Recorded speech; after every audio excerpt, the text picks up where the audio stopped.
Dia ada seorang kakek-kakek berusia 76 tahun yang kita nggak tahu namanya siapa tapi dipanggil Encek. Memiliki 5 orang anak yang juga kita tidak tahu namanya siapa tapi dipanggil A, B, C, D, E. Kemudian dia memutuskan untuk itu merupakan premis buku dari Rencana Besar untuk dengan Tenang karya Mas Wis atau Wisnu Suryaning Aji. Buku ini merupakan buku pertama dari Mas Wis yang aku baca dan aku langsung bilang, wah ini buku bela banget. Kenapa? Kita simak ulasannya. Jadi rencana dengan tenang akan membawa kita pada kisah seorang kakek-kakek yang penggerutu. Kayaknya kelamaan hidup gitu. Dia sudah berumur 76 tahun yang merasa anak-anaknya itu tidak ada yang jelas kehidupannya. Juntrungannya tuh nggak jelas karena kayak merasa masih tergantung dengan orang tuanya yang sudah sepuh. Terus dia juga kehilangan istrinya sejak lama. Jadi kayak dia kehilangan pedoman hidup, kehilangan cinta matinya dia dan dia mau memutuskan untuk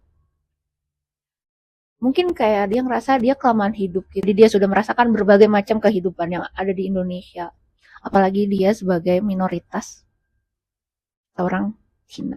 Dari POV toko aku si Encek ini kita akan dibawa dengan kisahnya Encek dari kecil hingga tua, ketemu istrinya, bagaimana dia melewati momen-momen sebelum kemerdekaan, kemerdekaan, pasca kemerdekaan 65 dan 98.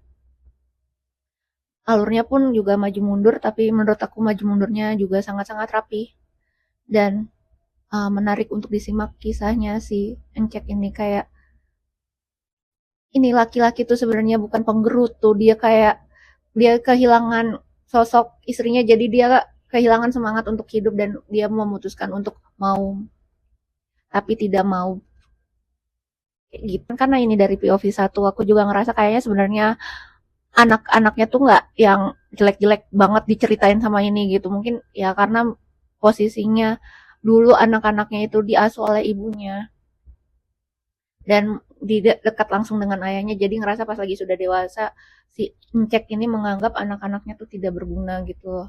Padahal mungkin aja dia tidak tahu bagaimana cara mendekatkan diri dengan anak-anaknya. Terus yang membuat aku kayak hah adalah endingnya kayak hah kenapa kayak begitu.